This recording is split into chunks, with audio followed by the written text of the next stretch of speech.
ধর্মনগরে নবযুগ সংঘের উদ্যোগে অঙ্কন প্রতিযোগিতা। ধর্মনগর নবযুগ সংঘের ব্যতিক্রমী পদক্ষেপ। কালীপুজো উপলক্ষে কচি কাচাদের নিয়ে বসে আঁকো প্রতিযোগিতার আয়োজন করেছে তারা। নবযুগ সংঘ ক্লাব এবার ৪৮তম বর্ষে পদার্পণ করেছে। বিভিন্ন সমাজসেবামূলক কাজও করে থাকে নবযুগ সংঘ। নবযুগ সংঘের এই উদ্যোগ যথেষ্ট উল্লেখনীয়। শৈক্ষিক মহলে তার বিরাট প্রয়োজনীয়তা রয়েছে বলে মত প্রকাশ সচেতন মহলের। নবযুগ সংঘ প্রতিবারই সমাজসেবামূলক কাজ করে থাকা নজির রয়েছে ধর্মনগরে। এদিনের মূল আয়োজক যথাক্রমে কমিটির সভাপতি হরিপদ নাথ, সম্পাদক রঞ্জিত কুমার দাস, কোষাধ্যক্ষ প্রসূন দাস সহ স্কুল পড়ুয়া ছাত্রছাত্রীদের উপস্থিতিতে এদিন সম্পন্ন হয় তাদের ব্যতিক্রমী আয়োজন। আমি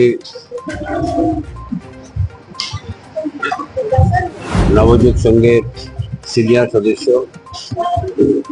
1971 সালে এই নবযুগ সংঘের প্রতিষ্ঠা হয়। আমি প্রতিষ্ঠাতা সদস্য। 1978 সাল থেকে আমরা কালী পূজা আরম্ভ করি। এবছর আমাদের 48তম পূজা। পূজাকে কেন্দ্র করে বিভিন্ন সামাজিক কর্মসূচি আমাদের আয়োজন করি আমরা।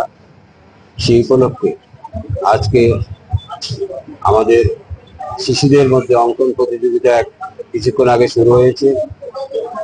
সকলের শুভেচ্ছা নিয়ে, আশীর্বাদ নিয়ে আমরা প্রতি বছর এই কর্মসূচি চালিয়ে যাই। আমাদের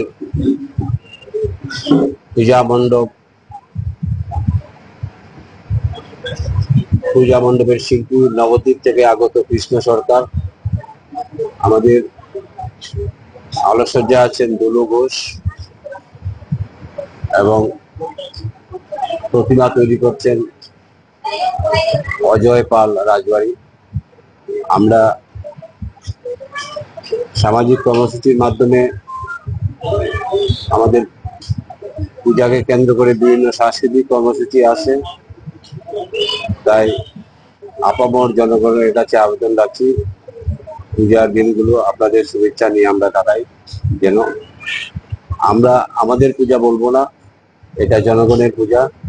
জনগণের আশীর্বাদ দিয়ে আমরা এবছর 8 লক্ষ টাকা পূজার বাজেট ধার্য করেছি এবং পূজার দিনগুলি যাতে সুন্দর হয়, শান্তিতে কাটে, সুস্থ পরিবেশে আমরা যেন দিনগুলো কাটাতে পারি, সেই আশা আকাঙ্ক্ষা রেখে আমার আলোচনা শেষ। ধর্মনগর থেকে উৎসর্গ রায়ের রিপোর্ট, যুব বিচিত্রা ডিজিটাল ডেস্ক।